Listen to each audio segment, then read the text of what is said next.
vous l'aviez croisé en visioconférence au forum de l'année dernière. Vous étiez tous ravis, mais vraiment ravis de ses interventions. Cette année, Armelle Solélac, qui vient me rejoindre, nous fait l'honneur de sa présence et elle va intervenir à 3 reprises au cours de ces 2 journées. Donc Armelle, un grand merci d'être venue parmi nous. Alors je sais que l'année dernière, tu nous avais donné une petite anecdote sur ton lien avec l'île de la Réunion. À toi librement de nous en faire part quand tu veux au fil de ces 2 journées. Et donc, tu vas nous parler en introduction de ce top 15 des tendances digitales et marketing d'ici à 2030. Merci beaucoup Armelle. Je te donne la petite zapette en bas pour les...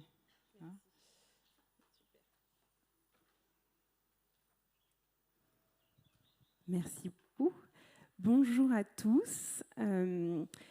Je le dis maintenant parce que sinon je vais oublier. J'ai été extrêmement touchée par l'accueil que j'ai reçu depuis que je suis sur l'île. Donc un très grand merci. Et en particulier à l'hôtel Boucan-Canot qui me reçoit et à French Bee qui m'a permis de faire un vol absolument royal. Donc merci beaucoup.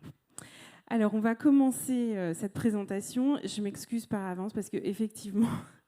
Comme l'a dit Sophie, vous allez me voir 3 fois et moi je trouve que c'est horrible d'écouter les consultants s'écouter parler. Donc je vais essayer d'être la plus claire et la plus rapide possible. Alors, je vais effectivement vous parler de 15 tendances. Alors, évidemment, j'ai la Shkumun avec les trucs technologiques, donc j'espère que ça va fonctionner. Si ça ne fonctionne pas, passez les slides pour moi. Voilà, très bien. Merci beaucoup. Donc, 15 tendances en digital marketing d'ici à 2030, appliquées au secteur du tourisme. Et certaines applications, si vous travaillez dans le sport, et notamment dans les sports outdoor, seront assez utiles pour vous aussi.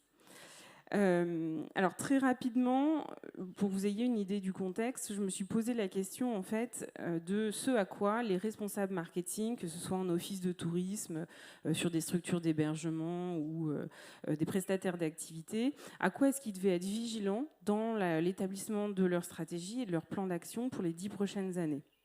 Pourquoi ? Parce que c'est ce qui permet de faire les investissements les plus fins.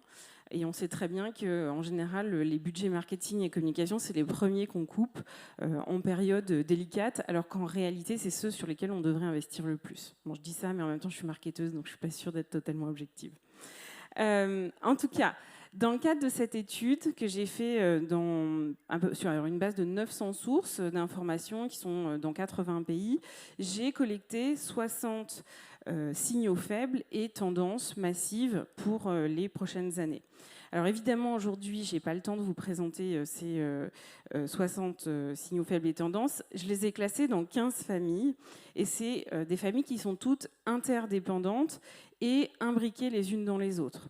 Alors attention, ça ne veut pas dire qu'elles sont toutes cohérentes les unes avec les autres, et parfois on a des tendances qui vous envoient dans une direction et l'autre tendance qui vous envoie dans la direction opposée. Et c'est là qu'il va falloir être fin dans le pilotage et dans la manière de travailler sur ces tendances. Et un dernier point que je voulais aborder avec vous, qui est très important, c'est que la crise sanitaire nous a permis en 3 mois du premier confinement, 2 mois et demi, 3 mois, de gagner à peu près 50 maturités digitales. Donc ces tendances, pour certaines qui ont émergé sous forme de signaux faibles il y a encore 1 ou 2 ans, eh bien maintenant elles sont lourdes et elles sont présentes dans le quotidien de nos consommateurs. Donc c'est important de bien intégrer cette hyper-accélération qu'on a eue ces 3 dernières années et en particulier en 2020. Alors, la demande qu'on m'avait fait, c'est tu as 15 minutes pour présenter 15 tendances. Et je pense que Sophie, elle a cru que je me baladais avec une culotte à étoiles et un petit lasso doré dans mon sac à main. Parce que honnêtement, je ne suis pas capable de faire ça. En plus, il y a la petite musique qui va me stresser dans quelques minutes. Donc, j'ai fait un choix. Je le dis ouvertement, je vais tricher éhontément et je ne vous proposerai que 3 tendances aujourd'hui. Mais si ça vous intéresse de connaître les autres, évidemment, vous venez m'attraper à la sortie et je vous parlerai de celles qui vous intéressent. Donc là, vous avez la liste complète qui s'affiche à vous. Et je vais évoquer, on va parler de l'omnicanal, on va parler de la voix et puis on va parler d'intelligence artificielle. Mais si vous en voulez plus, évidemment, n'hésitez pas. Allez, je rentre dans le dur parce que la petite musique va sonner. Donc, La quatrième tendance sur le panel des 15, c'est le fait de penser global, d'agir localement et de toujours réfléchir de manière omnicanale et de mettre en marché soit votre destination, vos produits, votre service, votre hébergement, etc., ou votre marque, de manière omnicanale. Alors, qu'est-ce que ça veut dire omnicanale ? Eh bien, ça veut dire pas que en ligne ou pas que de manière physique, mais sur tous les types de supports et pas que de manière médiatique, mais ça peut être aussi de manière, ce qu'on dit, hors média. Alors, je vais vous expliquer tout ça très rapidement. La première chose, par rapport au commerce en ligne, ce qu'on a évidemment vu pendant le confinement et en 2020, c'est une explosion des achats en ligne. La FEVAD, qui est l'organisme qui conduit des études sur tout ce qui est vente en ligne, hein, c'est la fédération des entreprises qui font de la vente à distance, a montré cette explosion en 2020 qui était extrêmement forte, mais elle a montré un phénomène qui est particulièrement intéressant, c'est qu'en fait, beaucoup de commerces locaux se sont digitalisés pour pouvoir adresser pendant les différentes périodes de confinement les demandes des consommateurs. Et ce qu'on voit, c'est que évidemment les grands mastodontes, Amazon, Co, ont énormément vendu, mais les petits commerces locaux ont aussi retrouvé une forme de relais de croissance dans le cadre de la digitalisation de leur mise de leurs produits et de leur mise en marché de leur offre. Et ce qui est intéressant dans ce cadre-là, c'est que les commerces qui ont mieux fonctionné en ligne, sur les commerces locaux notamment, c'est les commerces qui avaient mis le plus d'images en ligne, avec des images qui étaient très bien référencées, c'est-à-dire qu'il ne s'agissait pas juste de mettre une image en ligne, mais il fallait que derrière les textes dans les balises des sites web qui présentent les images soient bien rédigés pour que les moteurs de recherche puissent bien les indexer. Donc une astuce, si vous devez travailler sur votre site web parce que vous avez un commerce local, eh bien, travaillez bien sur le choix de vos images, mais aussi travaillez fortement sur les textes qui accompagnent ces images. Alors pour vous donner un chiffre, je n'ai pas appris mes chiffres par cœur et je m'en excuse, mais c'est quand même des choses qui sont importantes. Donc on a 62% des moins de 35 ans qui souhaitent faire des recherches visuelles avant d'acheter un produit ou un service, y compris pour leurs loisirs. Donc c'est essentiel pour eux. Et la tranche la plus sensible aujourd'hui aux images, c'est les 12-24 ans. Alors ce qu'il faut comprendre ici, non mais je ne suis pas encore à la voir, on va rester sur la tendance d'avant. Ce qu'il faut comprendre ici, merci, c'est que c'est un investissement que vous allez faire. Donc évidemment, quand vous travaillez sur les images aujourd'hui, eh bien, ça paiera dans 12 mois, 3 ans, 5 ans, etc. Et c'est maintenant qu'il faut le travailler. Il ne faut pas attendre d'être à dans 3 ans, 5 ans, parce qu'il y aura d'autres tendances qui pousseront la précédente. Et surtout, vos clients d'aujourd'hui, il faut les fidéliser dès maintenant. Et le deuxième chiffre que je voulais vous donner, c'est que 72% des internautes qui ont effectué un achat à la suite d'une recherche locale sont allés visiter physiquement le magasin. Donc il y a tout un travail à faire, notamment sur des outils comme Google Maps, pour bien référencer votre commerce, votre établissement ou vos activités, parce que ça a un impact qui est hyper important, notamment sur les recherches via mobile. Donc il y a un sujet de conversion entre ce que vous faites sur le web et le fait que les clients viennent ensuite en point de vente physique ou dans vos établissements, qui est hyper important. 72% de conversion dans la journée, c'est juste colossal. Un petit mot sur le re-commerce, qui est en fait aussi appelé la vente de seconde main. Donc c'est des produits qu'on remet en marché, soit parce qu'ils ont été utilisés, soit parce qu'en fait ils ont été achetés puis renvoyés à l'expéditeur. Alors pour votre information, quand vous faites des achats sur Amazon et que vous les renvoyez, la plupart d'entre eux sont détruits. Ça, c'est quand même assez scandaleux d'un point de vue environnemental, alors que certains de ces produits pourraient être, la majorité d'ailleurs de ces produits pourraient être remis en commerce. Et il y a des entreprises qui se spécialisent d'ailleurs dans le e-commerce. Et on voit aussi de plus en plus de marques qui développent leurs propres services de e-commerce. Je pense à La Redoute, par exemple, Petit Bateau, qui est une marque plutôt pour les enfants. ou des marques dans l'outdoor comme Picture Organic Clothing ou Millet, peut-être que vous êtes bien familiarisés ici avec cette marque-là, qui du coup veulent contrôler les produits de seconde main, le marché des produits de seconde main, et donc mettre en place des services sur leur propre site web pour vendre leurs propres produits. Donc c'est aussi des choses que vous pouvez faire à votre niveau, remettre en commerce des produits qui ont été utilisés, vos produits qui ont été utilisés pour ensuite garder la main en fait et la maîtrise sur votre marque et sur le prix aussi qui sont pratiqués sur ces produits. Et enfin, le dernier point que je voulais aborder sur cette tendance, c'est la montée en puissance de ce qu'on appelle la LI, c'est-à-dire la Location Intelligence. En fait, c'est quoi ? C'est l'addition d'algorithmes sur des données de localisation. On se balade tous avec un téléphone portable et donc Google notamment et Facebook, Meta et d'autres sont capables d'analyser nos données de comportement sur la base de nos déplacements et de nos flux. Et ce qui est intéressant, c'est qu'ils peuvent actuellement coupler ces données avec des données météorologiques, par exemple, et donc prévoir des flux plus ou moins importants selon les lieux. On voit aussi des initiatives qui sont faites avec Oise et la région sud pour gérer les flux sur certaines plages ou dans le parc naturel qu'ils ont du Mercantour et limiter ou inciter les visiteurs à aller sur tel ou tel parking en fonction des niveaux de saturation ou à utiliser des itinéraires bis en fonction, là encore, des niveaux de saturation des routes. Donc les données de LI, Location Intelligence, elles sont vraiment très intéressantes à exploiter pour vous en tant qu'acteur du tourisme, parce que ça peut vous permettre de pousser certains, je pense notamment les offices de tourisme, certains sites plutôt que d'autres en fonction de certaines périodes de l'année ou de la journée ou de la saison. Je pense au Grand Raid qui va bientôt arriver dans quelques semaines, quelques jours.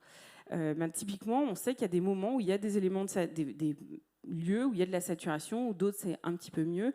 Et donc, guider par le biais de Location Intelligence vos clients est une manière de fluidifier les flux et de rendre l'expérience plus agréable.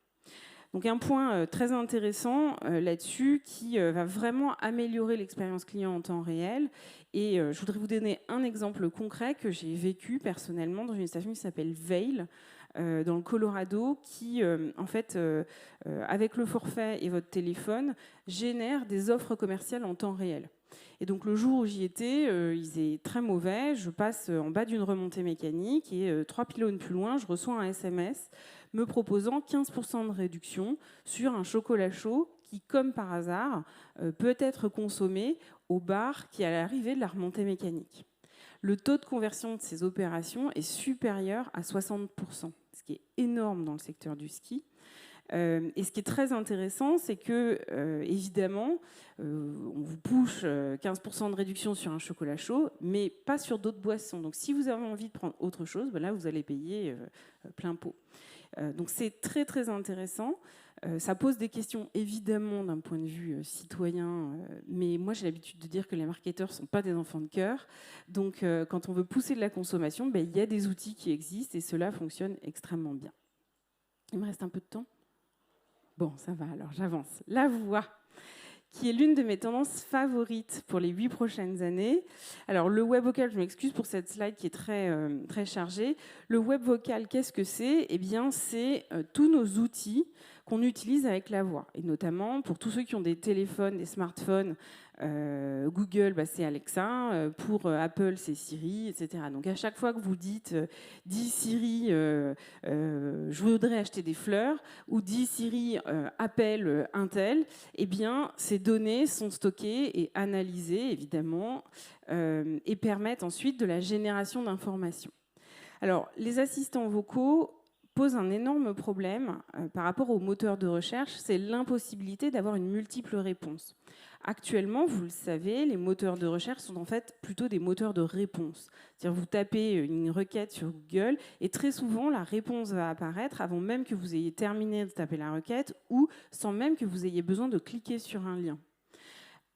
Mais ça, c'est possible. Pourquoi ? Parce que vous analysez les textes, voire les images ou les vidéos qui se présentent à vous. Dans la voix, vous n'avez pas votre Siri ou Alexa qui vous lisent toutes les réponses les unes après les autres. En fait, Google, Apple, Amazon & Co. sélectionnent une réponse et c'est celle-ci qui vous est apportée. Ça pose des gros problèmes pour nous qui ne sommes pas en maîtrise de cette première réponse, parce que ça veut dire quoi? Ça veut dire qu'en fait, on va devoir regarder le monde au travers des yeux de Apple ou des yeux de Google ou des yeux d'Amazon, en fonction de l'assistant vocal qu'on aura choisi. Donc c'est un vrai sujet.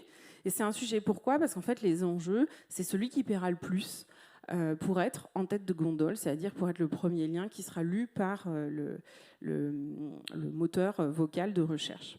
Donc ça, c'est un premier élément. Le deuxième élément pour nous, les destinations touristiques, et je vous disais que parfois, on a des problèmes de compatibilité ou de divergence entre différentes tendances, eh bien, c'est que dans le web vocal, il n'y a pas la possibilité d'avoir de l'analyse d'images. Donc si votre site web il est entièrement fait de vidéos et d'images, et bien sur la voix, sur une recherche vocale, et bien vous devenez muet. Votre marque ou votre destination, elle est entièrement muette. Tous les sites qui commencent par de la vidéo, dans le milieu vocal, vous êtes muet. Donc ça, c'est quand même assez grave, et ça veut dire qu'il faut repenser complètement son site web, non pas avec des éléments de projection, que sont les images, mais avec des éléments factuels. Il va falloir travailler très très fort son SEO, son référencement naturel, et très très fort ses FAQ. Si vous voulez lutter contre ce phénomène d'images qui vont prendre le dessus et vous rendre muet, travaillez vos FAQ. C'est la première chose à faire, c'est ce qui coûte le moins cher, et c'est ce qui sera le plus efficace. Donc ça, c'est très important de comprendre ça, parce qu'il n'y a pas de place pour le doute, il n'y a pas de place pour l'interprétation dans le vocal. On n'a affaire pas à des intelligences sensibles, mais à des algorithmes. Et donc, en général, c'est la première réponse qui va l'emporter dans la lecture par les assistants vocaux. Un petit point d'ailleurs à propos des chats vocaux et de ChatGPT. Vous avez sûrement entendu parler de ChatGPT ou de Bard chez Google, qui est son concurrent. Le niveau de ChatGPT était particulièrement impressionnant au mois de novembre l'année dernière. Et en fait, on voit actuellement une régression très forte de ce qu'on peut faire et de la qualité des résultats qui sont amenés par ChatGPT, y compris dans sa version payante. Pourquoi? Eh bien, tout simplement parce qu'en fait, c'est un outil qui fonctionne sur ce qu'on appelle le deep learning, c'est-à-dire que plus il engrange d'interactions avec les internautes, plus l'algorithme apprend et donc évolue. Et donc jusqu'à présent, il était basé uniquement sur les résultats du web jusqu'à 2021. Et puis, depuis, il a des interactions avec les humains. Et nous, on n'est pas toujours très intelligents. Et donc, du coup, ça fait baisser le niveau d'intelligence de l'algorithme. Donc méfiez-vous de ce travail, même si je pense qu'il y a énormément de choses très intéressantes pour gagner du temps en couplant à la fois les chats vocaux avec ChatGPT. Donc là, il y a un vrai travail, notamment pour les offices de tourisme, pour réussir à coupler les données les plus justes possibles avec ChatGPT pour créer des prompts qui soient les plus efficaces pour créer la réponse en temps réel sur les chatbots que vous pourrez mettre en place. Et enfin, le dernier point sur la voix, qui est un outil que j'aime énormément, qui sont les podcasts, qui est un outil de marketing ultra puissant, qui est énormément consommé. Il faut savoir que 51% des Américains écoutent des podcasts sur une base régulière qui est quasi quotidienne. Et en fait, un jour sur 3, 51% des Américains écoutent des podcasts. En France, on est à 64% des Français qui écoutent des podcasts toutes les semaines, donc c'est énorme. Certains d'entre eux, et c'est une proportion de tête, je crois qu'il y a 46 ou 47%, qui considèrent que ça fait partie de leur quotidien. Alors, ce qui est intéressant dans les podcasts, d'abord, c'est que c'est pas hyper cher à mettre en œuvre, et surtout que ça permet de raconter, de mettre en histoire une destination, une activité, un service, etc. Raconter comment pratiquer la destination, comment la découvrir, qui sont les personnalités qui font cette destination ou qui ont fait cette destination, quelles sont les histoires dans l'histoire, et qui permettent de vraiment valoriser une destination touristique de manière très importante, ou une marque, ou un produit et un service. Et on voit cette explosion qui est très très importante, y compris ce qui est intéressant aussi, c'est la possibilité de faire des transcriptions par écrit via des intelligences artificielles justement, avec de la traduction en simultané en différentes langues. Donc vous pouvez très rapidement toucher une population qui est énorme et différents marchés, y compris à l'international, extrêmement rapidement grâce à cet outil-là. Donc vraiment, je vous invite à vous pencher là-dessus et à regarder comment vous pourriez utiliser les podcasts pour parler de votre activité. La dernière tendance, avant que ça sonne, c'est l'intelligence artificielle. Et je me suis vraiment posé la question de l'influence des intelligences artificielles. Alors, avant toute chose, je voudrais bien définir ce qu'est et plutôt que définir, c'est désacraliser ce qu'est une intelligence artificielle. On a énormément projeté de choses les plus folles sur les intelligences artificielles, le fait qu'on allait mourir, qu'on allait être détruit par les machines et qu'elles allaient prendre le dessus sur nous. Non, c'est pas exactement comme ça que ça va se passer. Pourquoi ? Parce qu'en fait, une intelligence artificielle, c'est juste un algorithme. Okay ? C'est une grande ligne d'équation. Donc, une fois qu'on a compris ça, eh bien, on a compris que les algorithmes, ils ont des biais, et notamment des biais cognitifs, parce qu'ils sont programmés par des êtres humains. Il n'y a actuellement pas de machines qui programment, enfin, elles sont aidées par des machines, mais elles ne prennent pas le dessus sur la manière de programmer les algorithmes. Et donc, forcément, comme c'est des êtres humains qui programment les algorithmes, eh bien, on a des biais, des choses qui font que c'est plus ou moins efficace, c'est plus ou moins juste ou plus ou moins moral. Et donc, pour nous, en tant que professionnels du tourisme, ce qui est intéressant dans les algorithmes, c'est le temps que ça va nous faire gagner. Pourquoi ? Parce qu'en fait, ça va nous permettre de décharger le personnel de tâches qui sont complètement ingrates, sans grande valeur ajoutée, et qui va nous permettre, quelque part, de revenir en mode service, ce qui fait finalement le sel de la relation qu'on a avec nos clients et nos prospects, et de revenir sur le devant de la scène. C'est-à-dire que tout ce qui est traitement de l'information, collecte de l'information va pouvoir être fait via les intelligences artificielles, et nous, on va pouvoir faire notre vrai rôle de conseil, d'accueil humain, de partage d'expériences humaines, là encore, de manière bien plus efficace. Donc mon message, c'est n'ayez pas peur des intelligences artificielles, elles sont là pour nous faciliter la vie, et n'imaginez pas non plus qu'elles vont nous remplacer. Et récemment, j'avais cette conversation avec le dirigeant d'un office de tourisme d'une grande station de montagne française, l'une des 5 plus grosses en Europe, qui me disait « Oui, c'est génial, je vais pouvoir mettre un assistant vocal à la place de mon personnel dans les offices de tourisme à l'accueil. Et puis, avec cet assistant vocal, on mettra un algorithme qui pourra répondre à toutes les questions que se posent les visiteurs. » Et les bras m'en sont tombés quand j'ai entendu ça, parce que je comprends la difficulté à recruter du personnel, à le former, à faire en sorte qu'un office de tourisme doit être ouvert quasiment H24, parce qu'en montagne, les gens peuvent arriver à peu près à n'importe quelle heure du jour ou de la nuit. Mais la réalité, c'est que quand on est un visiteur touristique, la dernière chose dont on a envie, c'est ouvrir la porte ou pousser la porte d'un office de tourisme et tomber sur une machine. Quand on vient dans un office de tourisme, on vient pour voir un être humain et avoir une rencontre et découvrir un territoire au travers des yeux de la personne qui nous renseigne. Donc il ne faut pas se tromper sur ce que finalement les AI peuvent faire, ou les IA, pardon, peuvent faire, et les limites aussi de ces IA. Donc c'est important de comprendre ça et de comprendre que ça va vraiment nous permettre de réinvestir le réel. Et puis la deuxième chose, c'est que ces AI, eh bien, on voit qu'elles ont tendance, avec les objets connectés, donc vous voyez écrit, c'est l'IoT, hein, Internet of Things. Je crois qu'on a perdu beaucoup de temps et d'énergie avec ce terme-là. C'est juste des objets connectés, rien de plus, rien de moins. Ces deux éléments vont nous permettre de continuer à pousser encore plus loin la frontière et brouiller encore plus la frontière entre le réel et ce qui se passe online. Et pour nous, destinations touristiques ou opérateurs touristiques, l'intérêt, eh bien, c'est qu'on va pouvoir retravailler sur ce qu'on appelle du retargeting, c'est-à-dire recibler, après avoir ciblé une première fois des clients qui, par exemple, pourraient avoir fait un premier panier, ne pas être allés au bout de ce panier, eh bien, on peut aller les rechercher grâce à ça de manière très efficace. Donc, l'enjeu, finalement, de l'intelligence artificielle aujourd'hui, eh bien, c'est surtout d'être un influenceur, et notamment un influenceur des assistants vocaux. Donc, vous voyez le lien entre les différentes tendances, là encore, qui arrivent très fortement. Plus on arrive à faire ce lien de manière efficace, de manière quasiment invisible, et plus on aura de conversions importantes. Alors, pour conclure très rapidement, n'ayez pas peur du progrès. N'ayez pas peur de toutes ces technologies qui, vues de loin, ont l'air assez impressionnantes. En réalité, elles sont juste là pour nous soutenir et elles vont s'intégrer au fur et à mesure dans nos vies.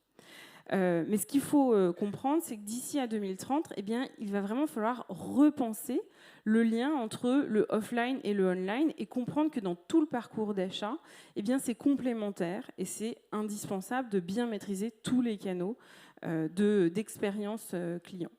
Il va falloir aussi hiérarchiser, organiser l'ensemble de ces contenus sur le web de manière à mieux investir le web et notamment particulièrement par le mobile et par les assistants vocaux. Je vous ai parlé de téléphone sur les assistants vocaux, mais c'est aussi les montres de plus en plus. Évidemment, ce qu'on a tendance à ne pas suffisamment faire dans le secteur du tourisme, eh bien, c'est collecter les données, mais pas juste les collecter pour les collecter, mais les analyser véritablement, mesurer l'efficacité de ces actions en fonction de ces analyses de données pour être plus précis dans les dépenses financières qu'on fait, parce que les budgets vont de plus en plus se contracter. Tous les ans, vous avez l'impression que vous ne pourrez pas descendre, mais la réalité, c'est qu'ils vont encore se contracter. Alors que le nombre d'outils, le nombre de canaux de communication, eux, vont continuer d'augmenter. Et vous voyez bien, tous les 2 ou 3 ans, il y a un nouveau réseau social qui apparaît, il y a une nouvelle technologie qui apparaît, mais la couche précédente, elle ne disparaît pas nécessairement à chaque fois qu'il y en a une nouvelle qui arrive. Donc c'est ça la difficulté, c'est des budgets contractés alors qu'on a des canaux de communication qui augmentent de plus en plus. Et enfin, eh bien, il va falloir arrêter de faire de la pub comme on en fait aujourd'hui, c'est-à-dire un message qu'on martèle, qui assène une vérité, mais plutôt changer de posture et se présenter comme une sorte de compagnon du quotidien qui va accompagner le consommateur dans ses visites touristiques, dans ses choix de lieux de vacances et d'activités à pratiquer pendant ses vacances. Donc ça, c'est une autre posture qui n'est pas toujours évidente parce que ça change aussi le métier, ça change la manière d'appréhender la promotion touristique et ça gigote. On sent que dans les offices de tourisme, ce n'est pas toujours évident. Et enfin, eh bien, il va falloir comprendre que le rapport qualité-prix, ça ne fait pas tout. Et ça ne suffit plus aujourd'hui pour faire venir des visiteurs dans des destinations touristiques ou dans des structures touristiques. Et que dorénavant, eh bien, il faut que tous les services qui sont autour, de la livraison à tout ce qui est complémentaire finalement, soient absolument irréprochables.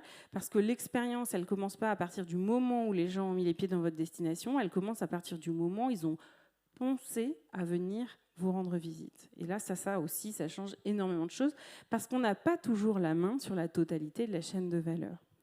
Et enfin, finalement, la question, c'est pas de se demander ce qu'on va pouvoir vendre à nos consommateurs, à nos clients, mais plutôt comment chaque individu qui est devenu, je l'ai dit tout à l'heure, digitalement de plus en plus mûr et qui est maintenant quasiment complètement mûr, comment on va pouvoir mieux le servir et comment ces services complémentaires vont pouvoir améliorer et enchanter cette expérience globale. Voilà, donc finalement, ne cherchez pas à empêcher les progrès technologiques, mais plutôt à cultiver ce qui fait notre différence entre une AI et un chatbot, qui est notre humanité, tout simplement. Merci.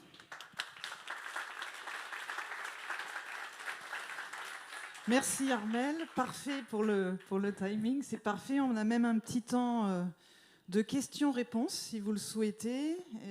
Donc on peut prendre 5 minutes pour quelques questions sur ce panorama des tendances. Alors évidemment, on vous a présenté 3 tendances, il y en a bien d'autres. Vous pourrez échanger avec Armelle sur ces sujets. Est-ce que vous avez une question particulière ?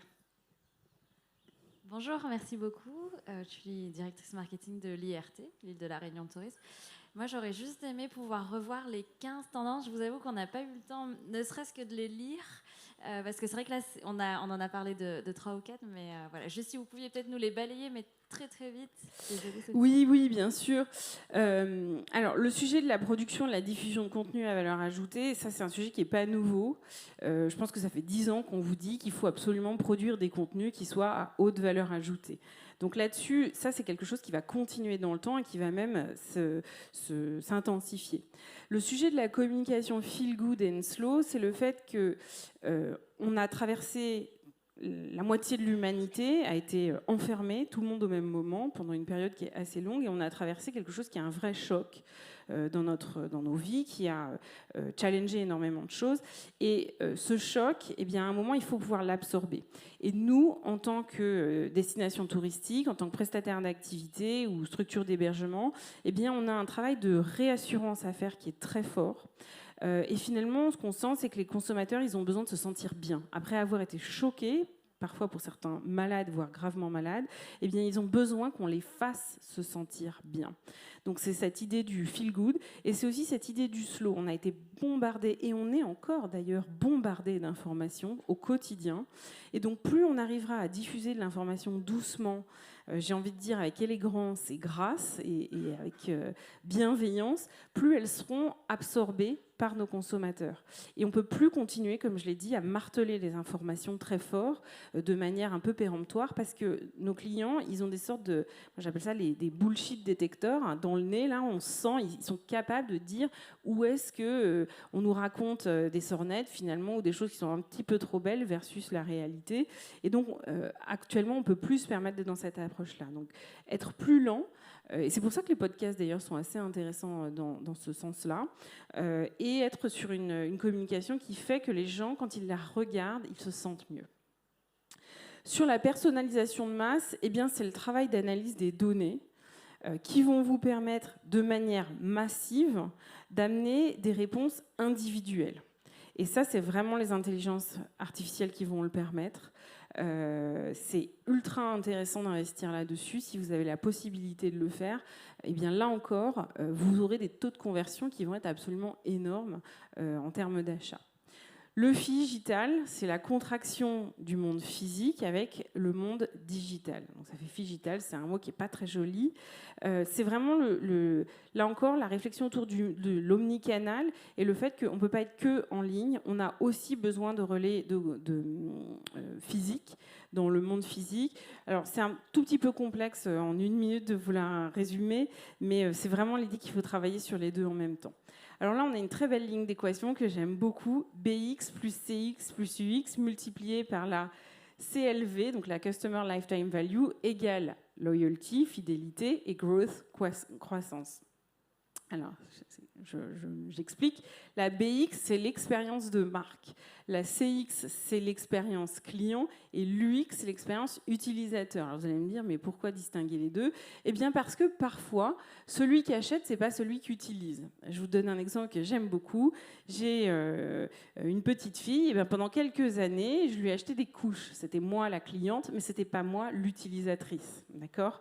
Donc, c'est important de distinguer les deux parce qu'on n'a pas toujours la possibilité de distinguer, enfin, on n'a pas toujours la possibilité de traiter les deux en même temps. Donc, là, ce que ça veut dire, c'est l'expérience de marque faite par, additionnée de l'expérience utilisateur et de l'expérience client, multipliée par toute la durée de vie du client ou de l'utilisateur, ça vous donne une certaine valeur. Et donc, si on additionne ça, plus l'expérience de marque sera positive, plus l'expérience client sera positive, plus l'expérience utilisateur sera positive, plus vous aurez de la fidélité et de la croissance. La croissance de fréquentation et de la croissance, évidemment, de chiffre d'affaires et normalement de rentabilité. Donc il y a tout un travail autour de ça, c'est comment on travaille sur la marque, sur le branding, comment est-ce qu'on travaille sur l'expérience client, qui est souvent une expérience de recherche et de paiement, et ensuite comment on travaille sur l'expérience utilisateur. Pour ça, il faut rester à la conférence d'après, où je vous en parlerai. Et ça vous permettra donc d'augmenter votre fidélité. Sur la vidéo, je pense qu'il y a beaucoup de choses qui ont été dites ces dernières années. Ce qui est intéressant, c'est de voir l'évolution des formats. On a soit des formats de plus en plus courts et en même temps des formats de plus en plus longs. Des formats qui changent de cropping, donc on va être sur du vertical et pas que du panoramique. Et c'est aussi la manière dont sont construites les vidéos. Et c'est là aussi que les intelligences artificielles vont pouvoir vous aider. Vous pouvez investir dans des solutions, je pense notamment à Ave, qui est une solution d'intelligence artificielle qui vous permet de cropper les vidéos, mais aussi de faire du montage. Donc, par exemple, vous envoyez un vidéaste faire 2 heures de vidéo sur l'île de la Réunion, et puis vous lui dites, vous mettez la totalité, donc il va mettre la totalité de ces images dans ce logiciel, et il est capable de vous construire un film avec une histoire, une musique, éventuellement une voix off, éventuellement un packshot produit à la fin ou avec votre logo, en l'espace de 5 à 6 minutes. Donc vous réduisez 2 heures en 5 à 6 minutes, là où il aurait fallu plusieurs journées de travail de montage. Donc le travail est absolument colossal et très intéressant. Et ça, c'est vraiment l'avenir de la vidéo actuellement. Pour tous les offices de tourisme, tous les hébergements, toutes les destinations qui ont à produire de l'image et de l'image vidéo. Et ensuite du croppage pour pouvoir mettre ensuite sur les différents réseaux sociaux, enfin, chaque réseau social ayant son propre format, eh bien vous gagnez un temps qui est absolument phénoménal et évidemment beaucoup d'argent parce que la valeur ajoutée, elle sera plus sur le montage, elle sera sur la qualité des images et la qualité de la diffusion de ces images. Sur les influenceurs, alors ce qu'on voit, c'est une professionnalisation très forte des influenceurs. On a eu une espèce de quasiment plus d'une décennie, 15 ans, avec la montée en puissance de l'influence et d'influenceurs qui parfois faisaient le travail de manière, on va dire, hasardeuse. Pour rester poli, eh bien là de plus en plus, et la loi a énormément, la récente loi a énormément aidé sur ce sujet pour professionnaliser ces influenceurs. Alors ce qui est intéressant aussi, c'est qu'on voit la montée très forte des nano et des micro-influenceurs qui viennent un peu challenger finalement les méga et les méta-influenceurs. Donc là on est sur des volumes d'influenceurs. Un méga influenceur, c'est plus d'1 million de followers. Un méta-influenceur, on est à plus de 5 millions de followers. Alors qu'on voit qu'en termes de conversion, et notamment dans le tourisme, eh bien, les micros et les nano-influenceurs, donc c'est-à-dire les micros, c'est moins de 10 000, les nanos, c'est moins de 1500 followers, eh bien, on voit que les efficacités de ces deux types d'influenceurs sont extrêmement fortes. Donc c'est intéressant de pouvoir travailler à différents niveaux. Sur les fake news, alors ça, c'est un vrai sujet, c'est un sujet citoyen aussi, hein, parce que les élections de chefs d'État et d'autres d'ailleurs, sont vraiment impactées par ce type d'approche. Mais c'est vrai aussi, dans différents commerces, vous pouvez avoir des concurrents qui peuvent être un peu agressifs et balancer des fake news sur votre destination ou sur votre structure. Et comment on fait pour lutter contre ça ? Et ça se développe de plus en plus. Alors, ce que je vous dis, va peut-être vous sembler un peu venir de loin et être un peu extraterrestre, mais j'ai pu voir ça, hein, des destinations qui balançaient, qui avaient libéré des budgets pour créer de la fake news sur des destinations concurrentes. Donc, ça peut faire quand même très très mal. Et enfin, tout ce qui est le travail sur les vérités alternatives et la recherche finalement de ce qu'est la vérité réelle. Et là, à la fois, il y a une question de sens critique des consommateurs à réussir à développer, et on a tous une part de responsabilité à tous les niveaux. Hein. C'est nous en tant que parents, nous en tant que citoyens, nous en tant qu'enseignants ou personnes transmettant de la connaissance, et toute personne en responsabilité autour de s'assurer que la vérité est protégée et qu'il n'y ait pas des fake news qui viennent polluer le discours. Alors sur le sujet de la 5G, de la super app mobile, c'est un peu la martingale en Europe, là où les Chinois, eux, ont déjà traité le sujet depuis très nombreuses années. Alors bon, eux, ils ont un régime politique qui leur permet très facilement, je rigole de ça, mais je ne devrais pas, qui leur permettent très facilement de pouvoir imposer des super apps. Le principe de la super app, en fait, c'est une application dans laquelle on a absolument tous les services possibles. Donc, imaginez que vous ayez Meta et que vous puissiez réserver votre taxi Uber ou autre dans l'application, que vous puissiez faire vos courses quotidiennes dans l'application, que vous puissiez avoir d'ailleurs l'application de votre réfrigérateur qui vous dit ce qui reste à l'intérieur meilleur? Est-ce qu'il faudrait racheter pour la recette du poulet dominical? Eh bien, tout ça est dans une même application, y compris vos données de santé, par exemple. Donc il y a un vrai sujet autour de ça, c'est-à-dire qu'on a des entreprises comme Meta qui justement aimeraient pouvoir créer cette super application. Elle existe évidemment déjà en Chine, mais est-ce qu'elle est vraiment souhaitable? Et là, je pose la question aux citoyens que vous êtes, parce qu'évidemment, en tant que marketeuse, moi je trouve ça génial, mais en tant que citoyenne, je trouve ça absolument dramatique. Et ça pose des vraies questions d'éthique. Et puis, sur le sujet du sans contact et des crypto-monnaies, eh bien, on voit des pays qui se dotent du Bitcoin, notamment, comme d'une monnaie officielle, au même titre que leur monnaie nationale. Donc, ça pose la question aussi de la légitimité des banques centrales et du rôle des banques centrales et du rôle on va dire, de temporisation des banques centrales ou de gestion des flux. Et ce qui est intéressant par rapport aux crypto-monnaies et au sans contact d'une manière générale, c'est comment on va pouvoir fluidifier l'expérience client. Mais ça, je pense que il y a un vrai sujet réglementaire. En France, on est très protecteur autour de ça, mais dans certains pays, c'est pas du tout le sujet. Je pense notamment à des pays d'Afrique qui sont très très en avance sur le sujet, là où nous, on est assez réticents. Et enfin, je dirais les deux derniers sujets, le social cooling et la digital detox, eh bien, on voit que les jeunes générations, elles n'ont plus envie d'être traquées sur le web. Elles n'ont plus envie qu'on capte leurs données. Elles n'ont plus envie d'être jugées aussi par leur prise de position sur le web. Et on l'a vu particulièrement pendant la crise sanitaire et le sujet de la vaccination qui a énormément divisé dans la population et qui a fait que certains n'osaient plus prendre publiquement position.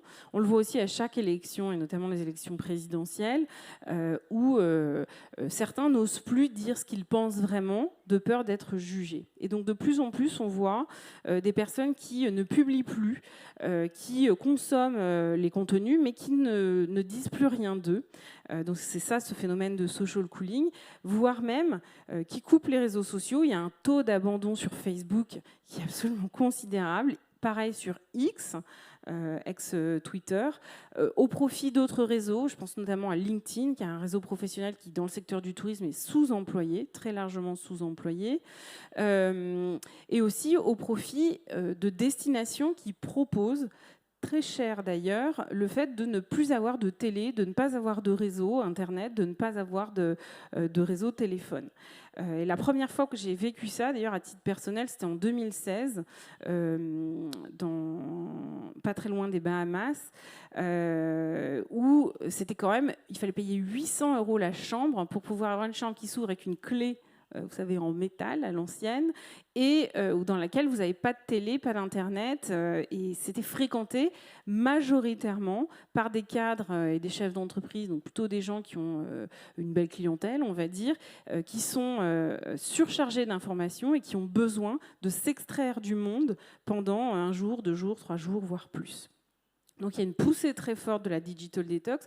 Et moi, j'aime bien dire que pour des destinations qui auraient du mal avec la connexion Internet, eh bien, transformer le pépin en pépite, finalement, transformer votre destination en lieu de digital detox où les gens viennent chercher une autre expérience que celle qu'ils peuvent avoir finalement partout ailleurs. Et enfin, tout ce qui touche à la good tech et au numérique environnemental, on voit que de plus en plus les clients sont sensibles au sujet environnemental. Chaque effort que vous pourrez faire dans ce sens-là, et notamment une réflexion sur votre site web et comment faire en sorte qu'il ait une empreinte carbone la moins importante possible, que ce soit sur le site lui-même ou les solutions d'hébergement, et comment vous pouvez communiquer là-dessus est un sujet très intéressant auquel seront sensibles vos clients. Et évidemment, tout ce qui touche à la good tech, c'est tout ce qui est en lien avec le fait d'investir dans des techs qui ont un impact positif, que ce soit au niveau social, au niveau environnemental ou au niveau économique, notamment sur de l'économie locale. Voilà, en 5 minutes. Merci Armelle, merci beaucoup.